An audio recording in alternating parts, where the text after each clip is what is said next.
Welcome everyone back to Tales from the 90s. This is your retro time machine back to my favorite time period, and we're always jumping all over the place. This week we're going back to almost the earliest you can get in the 90s. We're going to February of 1990. Let's go.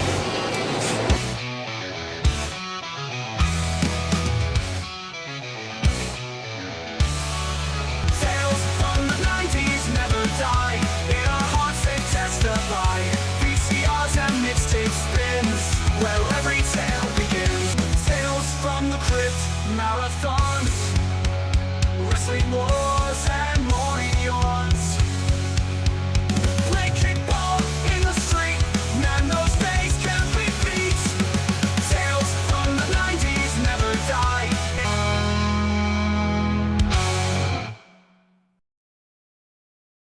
That's right, literally only one month you can get earlier in 1990, January, and we'll cover that at some point in the future. You know, I jump around time anyway. It's like I'm in a time machine bouncing around. What am I in Quantum Leap? I don't know where I'm going next. Anyway, we're in episode number 38, man. It's been almost a year of doing this. It's been a lot of fun. This is, like I said, the earliest one we've done so far. Last time we were in 1990, it was episode 22. But anyway, this is episode number 38, like I said, and if you're checking us out here on Facebook, YouTube, Spotify, thank you. Especially on my YouTube channel, I've got a lot of videos coming, and got bonus episodes of this that'll be on all three platforms that I put it on. Bonus episode for this month already came out. It's all about restaurants. Next month is going to be, it's going to be August the 22nd. It's a Friday. And it's fitting because it's the day I mostly watched these when they were on syndication on Fox. But it's going to be my top 40 favorite episodes of all time of Tales from the Crypt. I know seems like should be a Halloween episode, but I've got something planned for October anyway. But yeah, there's 93 episodes, so I'm narrowing it down to my favorite 40. And trust me, there was a lot that I liked that I couldn't put in the list because I didn't want to rank them all. It would take forever. And I'm not exactly sure. I might put some of the clips from the Crypt Keeper talking because that's everybody's favorite part of those. But yeah, that's going to be coming out August 22nd. I've already got the bonus episodes for the rest of the year planned out. I don't know the dates, but in September it's going to be a back to school episode because, you know, I know nowadays everybody goes back to school in August, but when I was going to school, we went to school in September. You know, a normal time when it wasn't so hot out that if the air conditioning wasn't working, which is a lot of times, that wasn't going to affect things. Yeah, but back when I was going to school, we started in September, like I said, and just be given some memories of school. I know I've done a lot of these. Even on this one, I'm going to be talking about, because this is when I was in kindergarten, I'll be talking about some kindergarten memories, but just, you know, briefly going over those again, and, you know, some of the back to school stuff that we all remember, and you know, I don't know how it's different now, you know, but anyway, I'm not trying to go into that right now. That's for September. October, which last year's October was our very first bonus episode. I did the top 50 horror movies. This time I'm going to do my top 10 horror anthology movies and top 10 horror anthology series, and you could probably already guess what number one in the series is by the name of this podcast and by the bonus episode coming next month. But yeah, it's just a countdown to my personal favorites. And then November is going to be a video game episode. I'm not exactly sure of the format on that. I don't know if I'm going to give my top video games. My wife's sneezing in the background. Bless you! Sorry. I just said bless you! But anyway, I don't know if there'll be top 10s in that, but I'll be talking about some of my favorite video games of all the systems I've played or owned, and, you know, compare and contrast the way games are now, because everybody knows the big thing is, back then, when you bought a game, you bought the game. Nowadays, when you buy the game, you got to keep buying it. And they can just shut stuff down on you. But anyway, we'll get into some of that, some of the differences between the 90s and the 80s, and then into the 2000s, and just how, you know, video games have evolved. Not like a super historical piece. I'm not going to be doing a lot of research, just a lot of talking about some stuff and some of my favorite games. And then December is I actually wrote a book a few years ago. It's not very long, but it's called Over the River and Through the Woods. It's all about my granny's house where we went. Well, we went for a lot of times, but it was especially special around Christmas time and Thanksgiving, but focusing on Christmas during this. And I'm just going to actually read the book on here. So, you know, if that's one of them episodes, if you don't know me, it won't interest you like the other ones will, because it's just about my life. And, you know, I just thought it'd be a fun one to do for Christmas. But anyway, I'm taking forever on the bonus episode, sorry. Also, I'm starting to upload some content that I'm doing for Smule. It's a, I don't know why sounds like it's the OnlyFans for mules. Come on, watch me on Smule. No, it's a karaoke app where you can actually, like, record parts and other people can duet with you, or you can duet with them when they record it, or just sing your own music. It's really freaking cool. This is like, I discovered that, I was like, oh my god, I'm gonna be lost on this now. So a lot of stuff that I'm doing on there will be uploaded on here. It's not the some of my music covers I've done on here have better audio quality because I have to record it with my phone, so you know, you only get so much quality wise with your phone. But still, it's kind of fun, you know, get to sing duets with people we've never even met or anything. It's you know, it's just because if I went out to do karaoke, I'm definitely not gonna walk up and ask some random person to do a duet with me. I'm too shy for that. But on there, you can do what you want, and you can even have like 4 or 5 people singing together on a thing. I haven't done that one yet. But anyway, that's all bonus stuff. You know all about that. What you're here for is Tales from the 90s, and like I said, we're going back to February of 1998. 98. I'm looking ahead to next week. Next week's episode is 1998. This is February 1990. I'm not drunk. It's Baja Blast, which they didn't have in February 1990. Or my favorite drink of all time, Surge, that hadn't been out yet. But we're going to start this week off. We're going to look at a Nickelodeon lineup. This is, I picked the date at random. It actually happens to be February 14th, which is, of course, Valentine's Day. So maybe this is what the kids were watching while the parents were out on a date. I don't know. But again, I don't look at these lineups ahead of time. I just give my thoughts on them. Of course, it goes from midnight to midnight, well, 11:30, and my computer's acting stupid here. But anyway, of course, you start off with Nick at Night. Everybody remembers that. I don't think they even still do that on Nickelodeon anymore. I think it's just Nickelodeon all day long, because kids don't really go to bed at any particular time anymore, it seems. There's so many differences between when I was a kid and nowadays. I could do a whole episode on that.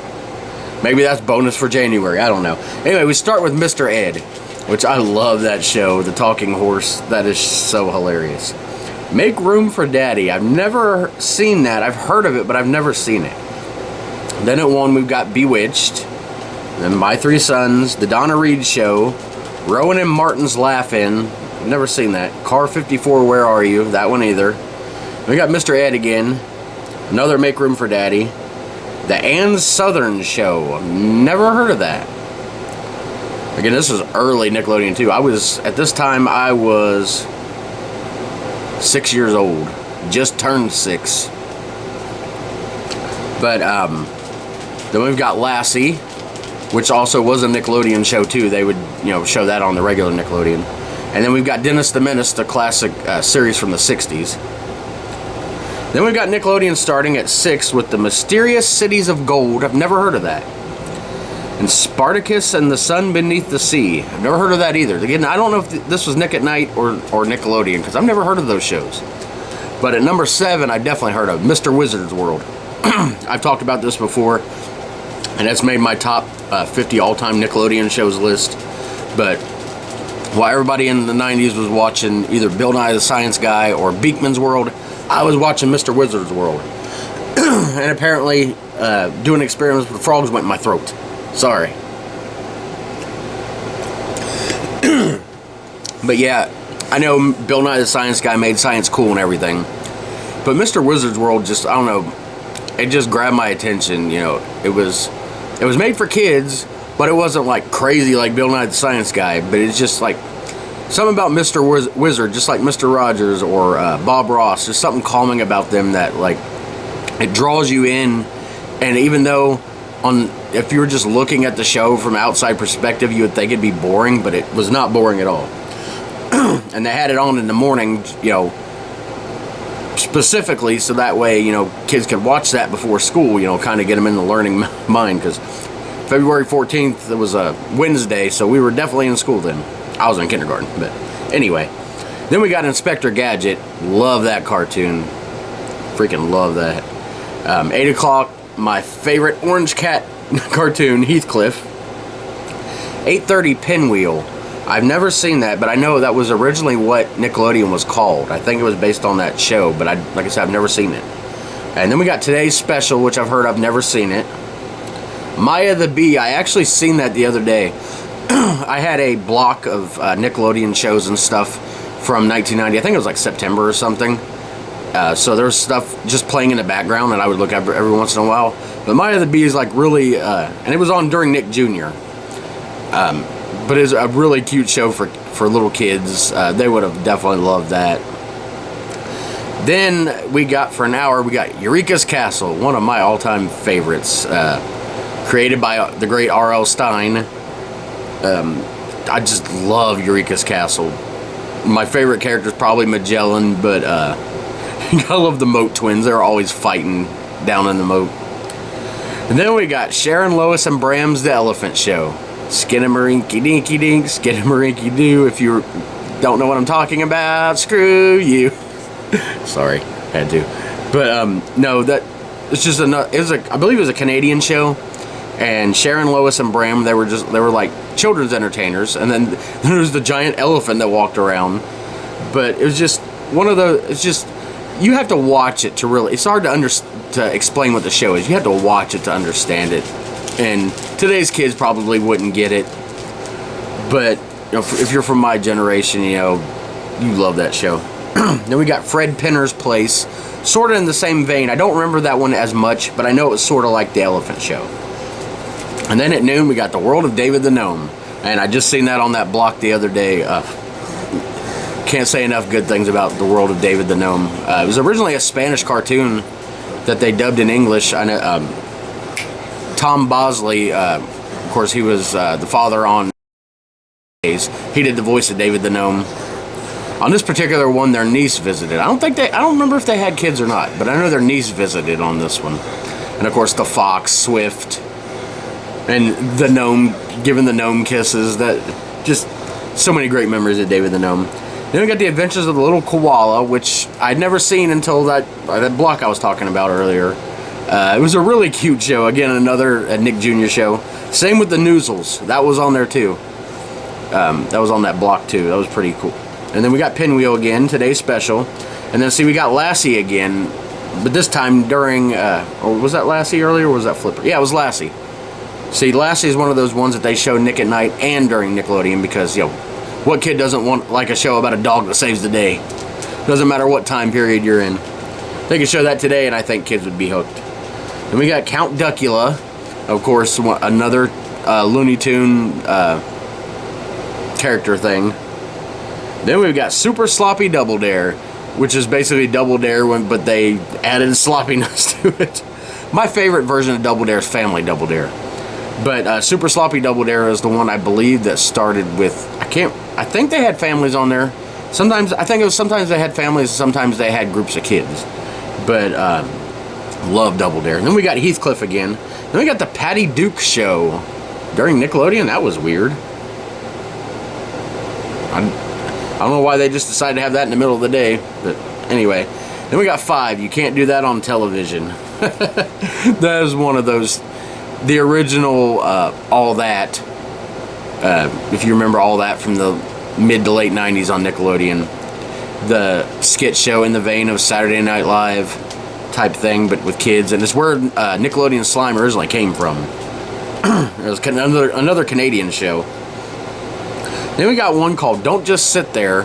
I believe it was a game show, but I've never seen it. Then we got Think Fast, which was on that block the other day, and I'd never seen it before then. It was a pretty cool kids game show. Then we got Make the Grade. Again, I've never seen that, but I believe that was also a game show. Of course, this is before Nick Arcade, Guts, Legends of the Hidden Temple, Get the Picture, before those that those ones that everybody really knows. These were earlier Nickelodeon game shows. Of course, Double Dare was already on there by then. It was the original. I don't know if it was the original Nickelodeon game show. I could be wrong on that, but it's always thought of as like the biggest of all time. Then we've got Inspector Gadget again, Looney Tunes on Nickelodeon, and then we switch over to Nick at Night at 8 o'clock. We got Bewitched, My Three Sons, Green Acres. I've talked about it before. It don't matter if I'm even thinking about Green Acres. That theme song will come into my head at least once a day, usually multiple times. I don't even have to be thinking about it, and it just pops into my head. And it's already been in my head today before, but now it'll be in there long.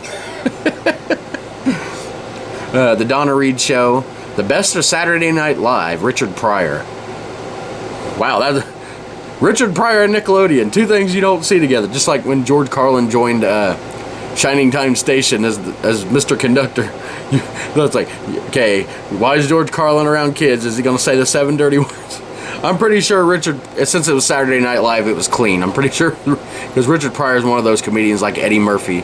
I mean, he was before Eddie Murphy, obviously, but him and George Carlin kind of got their start around the same time, because I just read George Carlin's autobiography, Last Words. Really good book, by the way.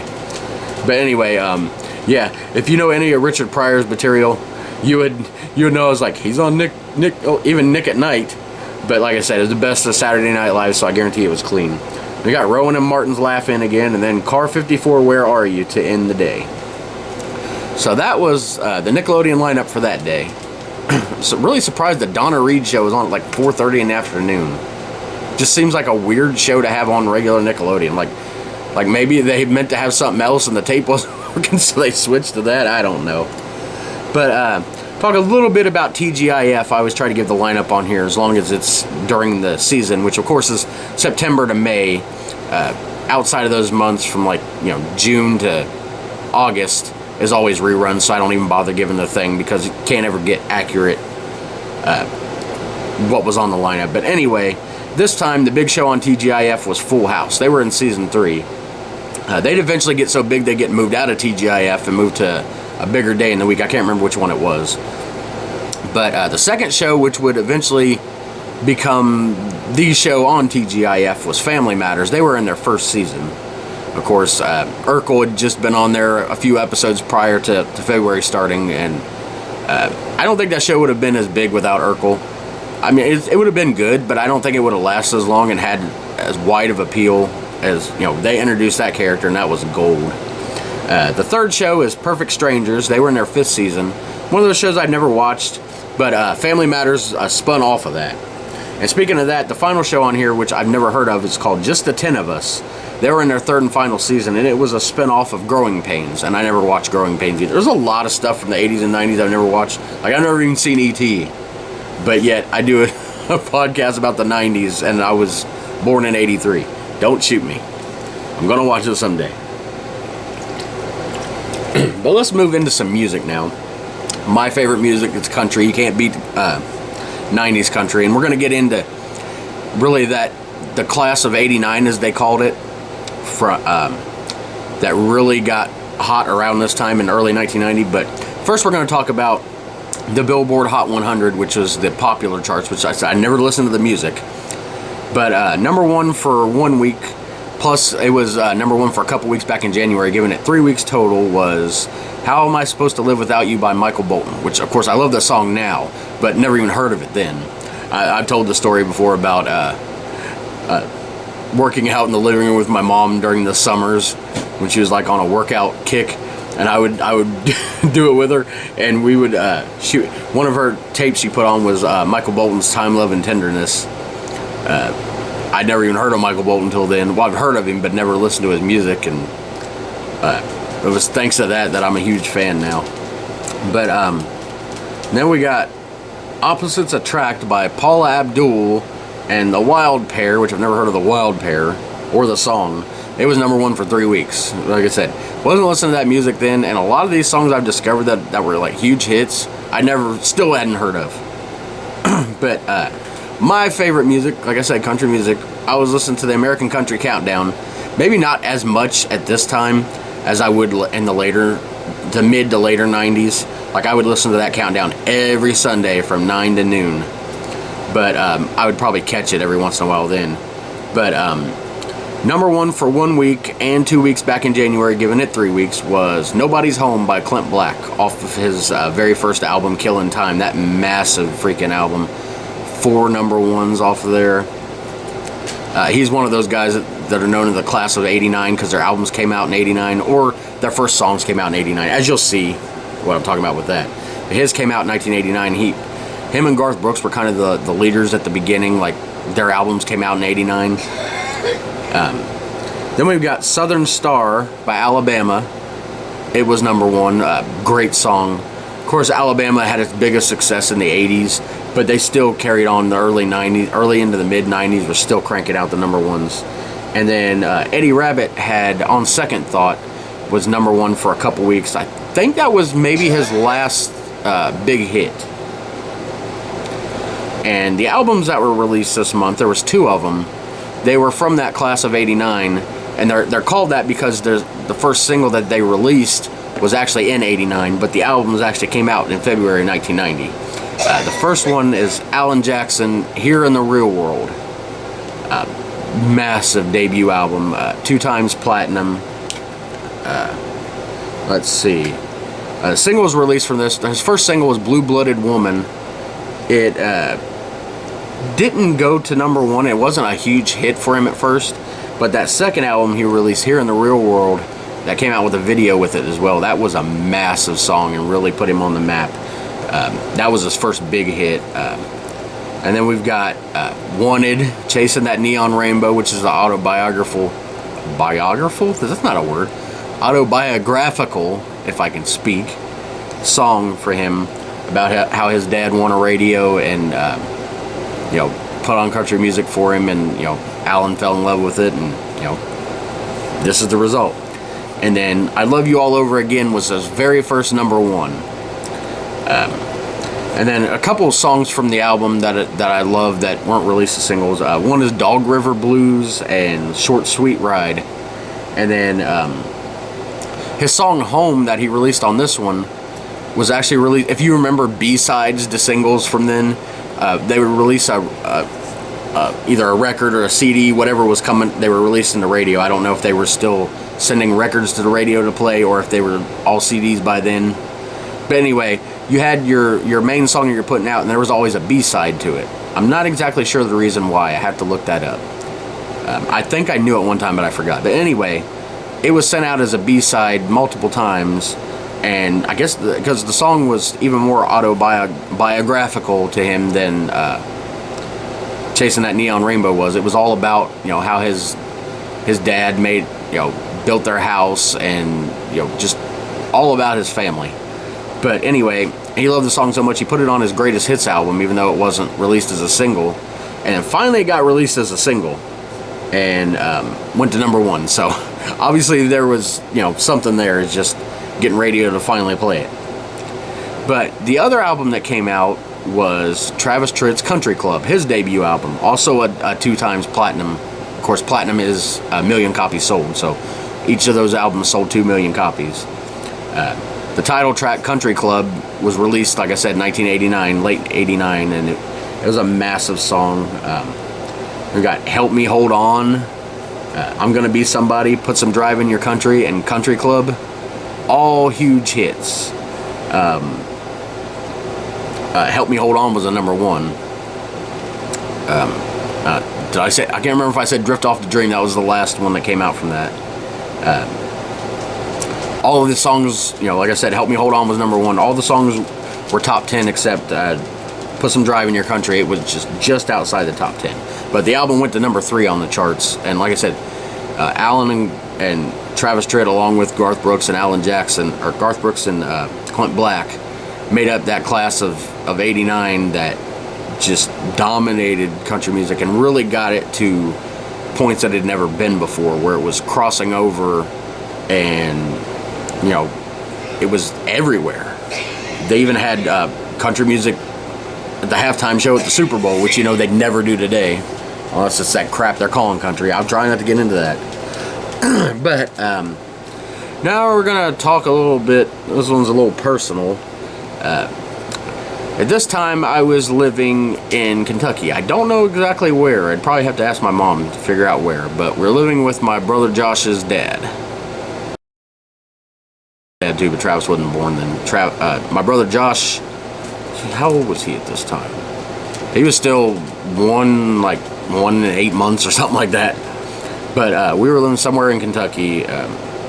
His dad's name's Joe, and I know I talk about Marky Foe here all the time about how abusive he was, but I always have funny stories. I have no funny stories about Joe. It was the only things I remember are horrible things. One memory I always have of there though is watching the Super Bowl and having like decorations up when the Bengals were in. Not at this time. It was the year before. The '88 season, we were in the Super Bowl in January 1989. But that's like one of the only memories I remember of that time that wasn't actually like a bad memory. Yeah, just the less said about him, the better, even though I'm talking about him now just because it's this time period. Eventually we would leave because of an incident. It wasn't the first incident, but it was like horrible proportions. We got back from somewhere. It was super late at night, like probably after midnight, and I was, like I said, I was 6 years old at this time. I was probably 5 I was still 6 at this time, because this happened later on in the year, but I'm just going to talk about it now. Apparently I didn't clean up something or something. That seems to be a theme with stepdads. I mean, if I don't clean up something, I get beat. But anyway, he took the freaking broom and like bashed me repeatedly in the head with the freaking broomstick. And my mom, she did something to him, I don't remember what, but she ended up picking me up and my brother Josh, and we went to the landlord at the trailer park we were living at, went there, and he called the ambulance, and I had to go the ambulance because I ended up getting a concussion from that. And that was the last time I had ever saw him. And I've actually had some interactions with him on Facebook where I kind of just went off. Unlike with Marky Foe, where I can, laugh and joke about it, there's really nothing to laugh and joke about this guy. From what I've seen, like I said, Marky Foe, yeah, he was not a good person. I'm not trying to say, he was a good person. But there was some times, you felt like he might have cared about you. Not this guy. This guy was just pure evil. And from what I've seen, he still is. And sorry, Josh, I don't know if you still talk to him, you have a relationship with him, and that's fine. I'm not mad at you about that. I'm just sorry for saying what I'm saying about him, but, my life, my podcast, I had to say it. Anyway, we're going to move on. Move on to sports. Speaking of talking about the football. Football had just ended the month prior, but we still got the Pro Bowl, because back in those days, they did the Pro Bowl right. For Pro Bowl. They had the game was actually after the Super Bowl, before they started doing it the week before, which was stupid, because none of the players that were going to play in the Super Bowl were going to risk their, chance to play in the Super Bowl by playing in a game the week before.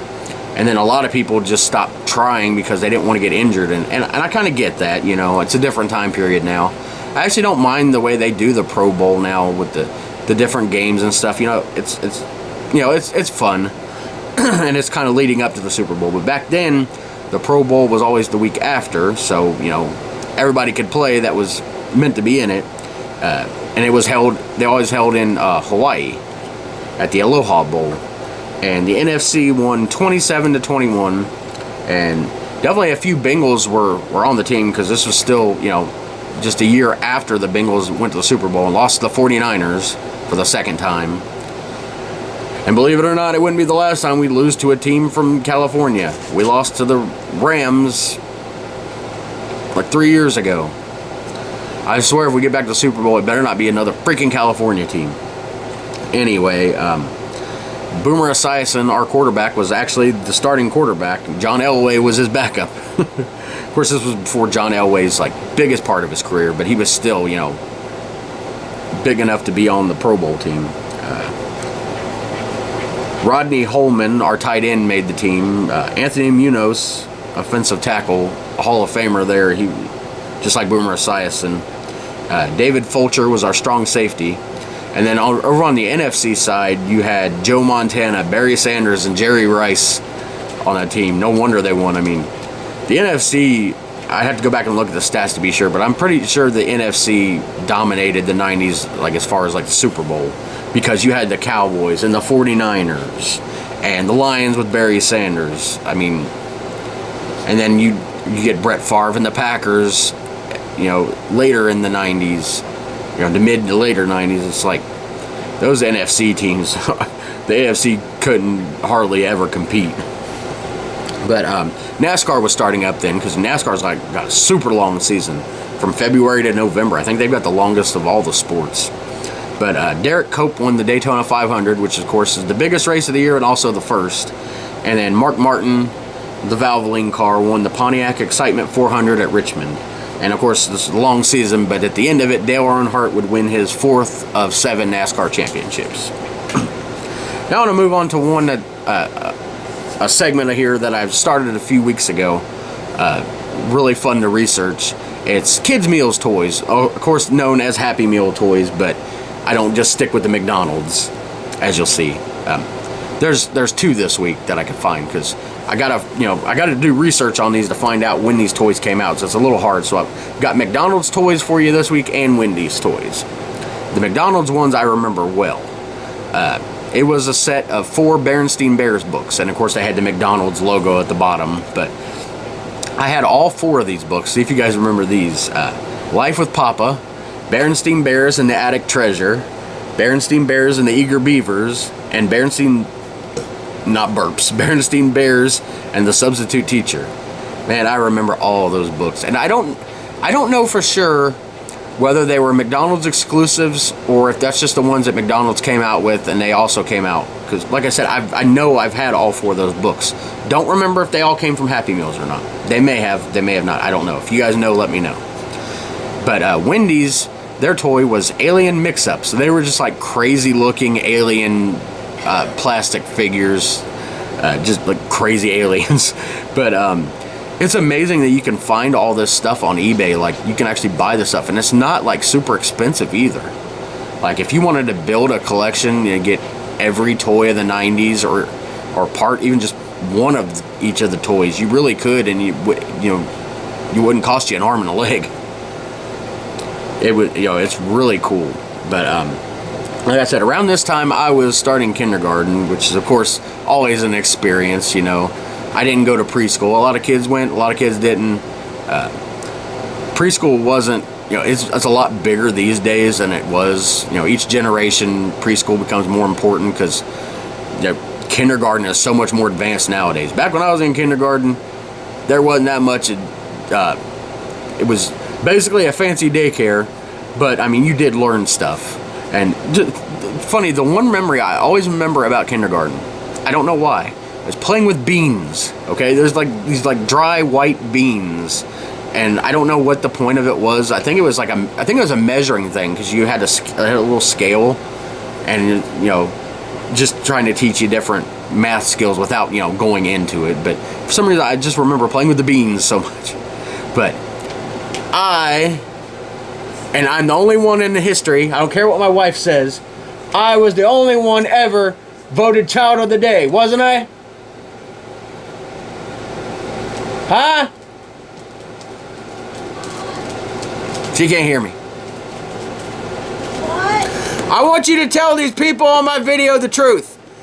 Am I not, or am I the only one ever voted Child of the Day in kindergarten? No, you were not. You were not a child of the day. I am the only Child of the Day of ever. Anyway, I still got a name tag that says I was Child of the Day. And I'm the only one that ever got it, okay? My story. Anyway, I actually still have that. I'm going to dig that out one day and wear it. I'm still convinced I'm the Child of the Day. Only one ever. It's just a joking around. But it was so much fun in kindergarten, Kindergarten's, I swear kindergarten is put there to be like, yeah, I can't wait for school to start next year. And then first grade starts and it's like, where's the nap time? Where's the snacks? Where's all the toys? Why do we got to sit here and read? I don't want to try to read these letters that they taught me last year. But I was watching a video of me the other day. I believe it was 89. So it was before this. It was with my grandpa, and I was like, I was saying letters and starting to spell things, and I was really annoying when I had to say the color yellow. I couldn't just say yellow. It was yo, whoa, whoa, whoa, whoa, whoa. It cracked my grandpa up though. But that tape, literally VHS converted to video, is on here if you want to watch me just act like an idiot and whoa, whoa, whoa, whoa. But just, I don't know, it's just a lot of fun in kindergarten. Like I said, I think they put more pressure on kids now, and not just kindergarten, but in all grades. And we always hear, oh, when I was growing up, in a lot of ways we did have it harder, but also in a lot of ways kids today have it harder. I think all the technology and stuff, where it makes some things easier, it makes a lot of things harder. And not to get it off on a tangent on that, but just all the stuff that kids are able to get into that they shouldn't be able to, and being exposed to things that they shouldn't be at this age is just, I wish there was a way that can be controlled. And parents can only do so much. Kids nowadays know their way around passwords and parent protections and whatever else. It's just, I wish there was a way to regulate that more for kids. But anyway, like I said, some ways we had it a lot easier back then. Some ways we had it a lot harder. Back in my 30s and even 20s, I was one of those, oh, you kids today, you got so easy. Back in my day. But as I've grown more and more and see more and more, I'm convinced that everybody's got their struggles. Everybody has some things that are easier for them, some that are harder. Like I said, I'm not trying to get off on a tangent here, but like I said, kindergarten was so much easier then compared to what kindergarten is now. And I don't know exactly now. I'm comparing to kindergarten to when my kids were in school. Jeez, how many years ago was that? 15 or so? Something like that. Who knows what it is now. But like I said, but in some ways we had it harder, where we're expected to do. There was no mental health day then. Nowadays kids get, and that gets me off on another tangent, where now in Indiana they signed a bill where there's literally no day that'll be excused as an absence. Like, it'll count towards your absence. Like, it don't matter if you have a doctor's note. Back when I was in school, if somebody died in your family, you got 3 to 5 days where you didn't have to go to school. Now, you can take those days off, but it's going to count against your absence, and you get so many, and they send CPS after you. It's ridiculous. But anyway, like I said, that's a way they've got it harder today. Back in our day, unless you missed a super amount of time, you're not going to get in trouble. And see, that's a main difference there, is when I skipped school and went to the woods, as I've told about on here before, when I was in 9th grade, or 8th grade. Yeah, 8th grade. My mom had to take me to court because I was a minor. But guess who got in trouble? Guess who got community service? Me. My mom, I think, had to pay. No, actually, I had to pay the fee, actually, if I remember. Yeah, I had to actually pay the fee off. It never got paid off, I don't think. I may still. There may be a warrant out for me in Hamilton County. I'm going to be in a Cincinnati Justice Center downtown someday for not paying my fine. Actually, I think I may have paid it later on. But anyway, I remember specifically the judge told me that I had to pay the fine. It wasn't up to my mom. I skipped school. Nowadays, if kids can literally throw a fit, refuse to go to school, and if you don't take them, CPS is coming after you, not the kid. And not to get into personal stuff, but one of our kids didn't want to go to therapy, and can't blame them. I mean, they needed the therapy because they needed their medicine and stuff, but they didn't want to talk about it. That's his. I don't care what your opinion on that is. Anyway, they literally open a CPS case against us because we didn't make her go to the therapy. So you're telling me you're supposed to take a 16-year-old, pick them up, and carry them into therapy? Yeah, it's not gonna happen. So anyway, they literally, like, because there was a couple, I don't even know what was on the floor. It could have been just like my dogs like to tear up the couch cushion. It could have been that on the floor. But they literally would come in. They would send a woman in every week to go around. She would literally go around looking behind things to see if there was dust. Like, oh, you need to clean this for next week. We went through hell for 6 months of that. Just because a kid didn't want to go to therapy. First of all, you can't force a kid to go to therapy if they don't want to. Second of all, as a parent, you can't literally lift them up and take them into therapy. Like I said, that just shows you the differences. In some ways, I had it much easier as a kid. In some ways, I had it harder. It blows my mind the way that things are today, and the fact that it's like, especially with CPS, they went from not protecting us in the 90s, and I know specifically they overlooked abuse. I know firsthand, trust me, that they overlooked abuse or didn't care, or it was a different time, so they didn't think it was abuse. And I'm not talking about spanking your kids type abuse. I'm talking about, I told you stuff with Marky Foe. I was beat with belts. I had a plate broken over my head, literally punched in the face. So I'm not just talking about the difference between spanking your kid and all that. I'm not getting into that debate. But it was, like I said, I've always said that they feel bad because they failed us in the 90s. So now they're going to turn around and come after us as parents nowadays for things that aren't even close to abuse. And I'm not even, like, again, I'm not even talking about the spanking the kids stuff. We've never been, we've had a bunch of cases opened on us for stupid stuff. Like, one of our kids had a marker on their leg and didn't tell the teacher what it was. That was because they didn't want to get in trouble for, drawing on their leg. So they just didn't say anything. I wish they would have. But people thought that we burned her with a curling iron. We didn't even have a curling iron. And they weren't even going to let us wash it off. They said, no, we'll be back in the morning to take you to go to the doctor with you so the doctor can examine it. Well, they took a bath later that night and it came off their leg. And all they said in the morning was, oh, okay. And they still, 30 days later, came back in to look at the house, because that's their way to get people. If they can't find real abuse, they'll look at your house, and if it ain't in perfect order, like, I didn't mean to get off on a tangent on them, but it's just, they're ridiculous. They're power hungry, and even today they're not even going after the real abusers or taking certain allegations seriously. They're going after parents that actually care, and it's just, we went through hell with them over stupid crap. And like I said, none of it even involved, like, the debate of whether to spank your child or not. None of that even involved that.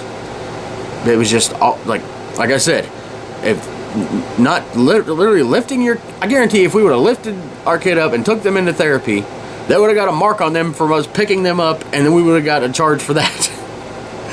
But yeah, just so you're clear, if don't matter, your grandma can die, go to school, it don't matter. You could be, feel threatened or bullied, you need a mental health day, don't matter, go to school. You got COVID, guess what? They want you to stay home, but at the same time, if you do, you're going to get taken away from your parents. Sorry, I'm getting pissed. This stupid law they came out with. Indiana's gone to freaking hell. They're going to put tolls on the interstates now, and this crap. This went from Tales of the 90s to Jackasses of the Week really quick. I'm going to get back to the 90s. I'm sorry. That got me fired up. I feel so bad for the kids, especially this year.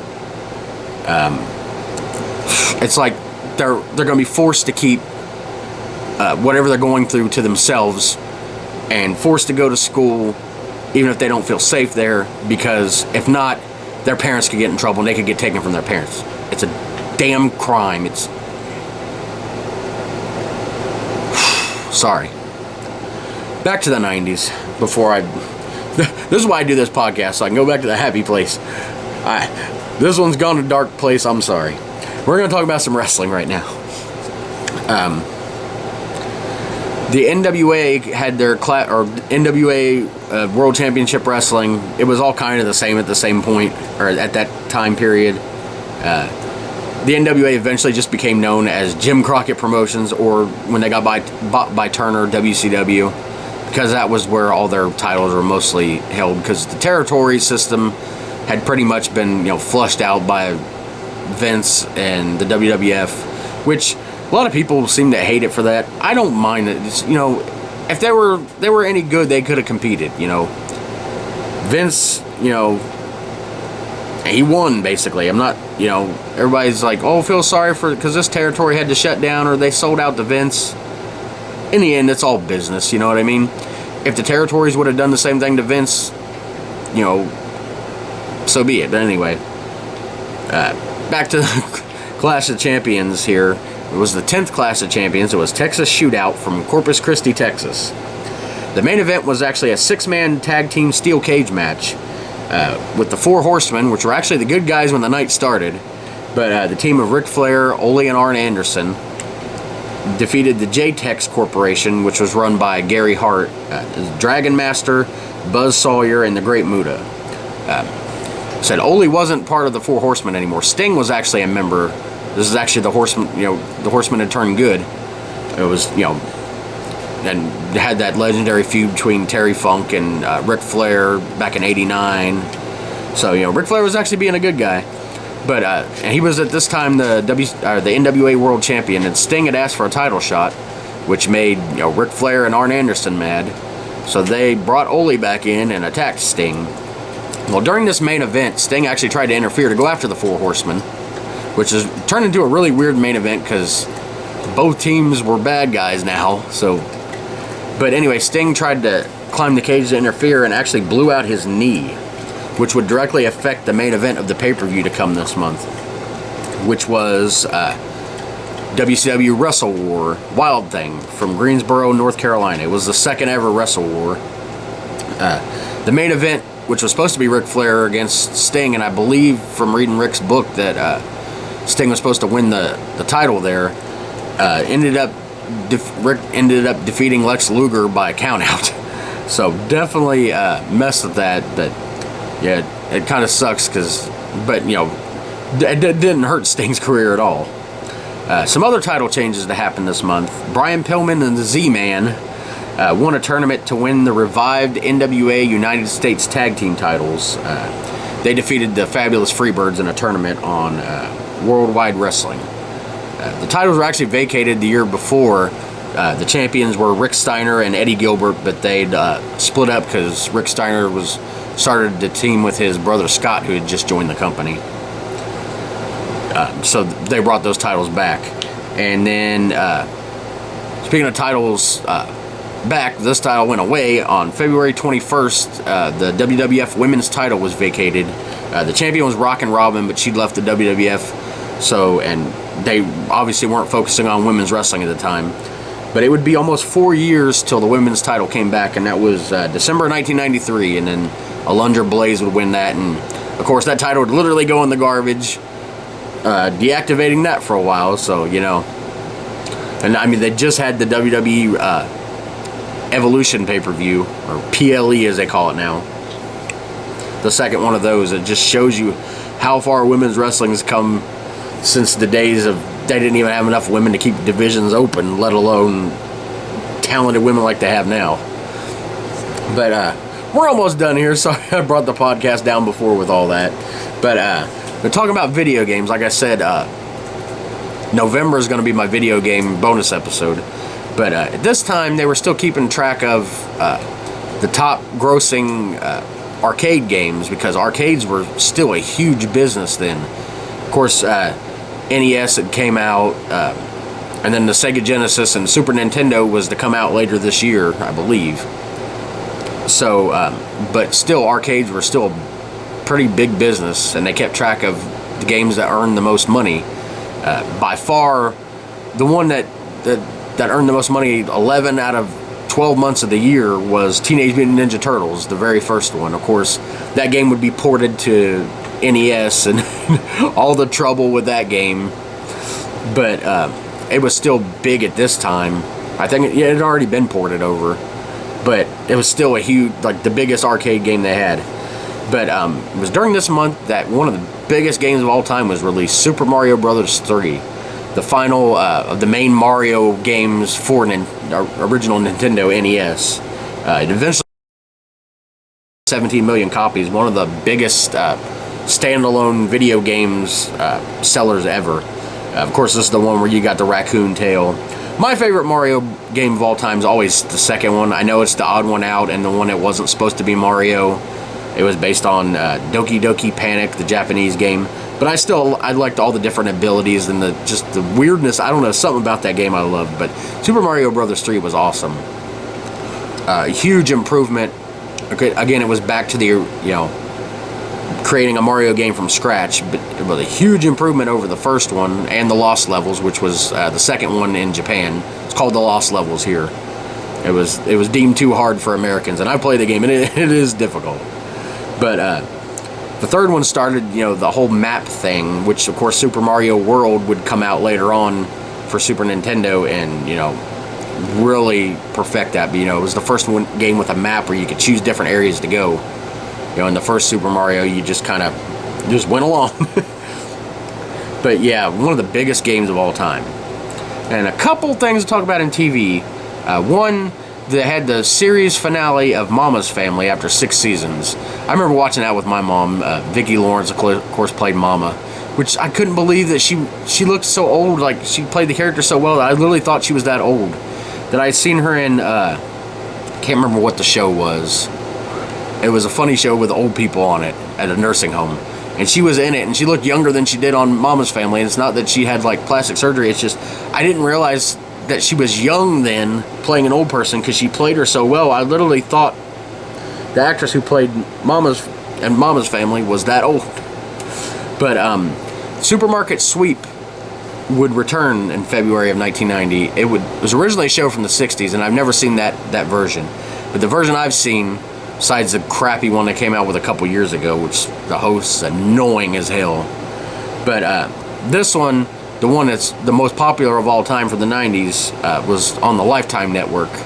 Love the Supermarket Sweep. The show that made everybody want to just go through the store and do that.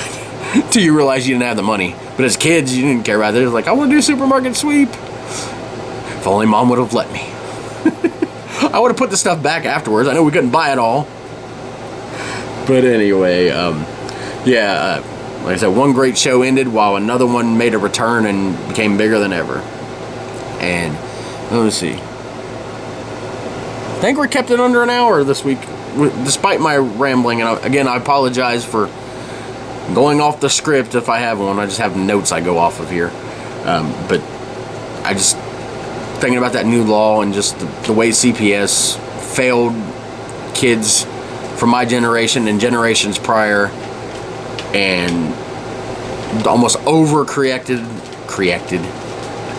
Maybe CPS should have took me to language class. Overcorrected, and anyway, I spent enough time on them idiots. They'll never change. They'll just get worse until somebody fixes that system. Anyway, next time, I promise I'm not going to talk about that. We're going to be in episode number 39. We're going ahead a whole bunch to March of 1998. Last time we were in 98 was like 7 episodes ago in October. But at this time, I was 14 years old and in the 7th grade for the second time. So I've told that story. I'm going to touch on it again just briefly. But that's going to be next time. And like I said, bonus episode will come out next month. Hope you guys enjoy some of the music content I put on here. You never know what I'm going to have on here. I'm still uploading old home movies from 89 and 86. Crackhead Dave stuff.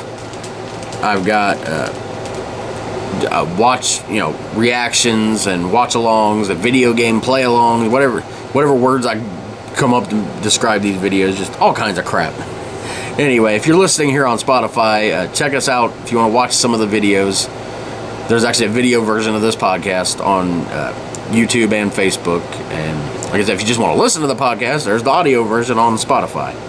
I know I can put videos on there, but I just put audio on there. If you want to watch a video, you can find it somewhere else. Anyway, I'm out of here. See ya.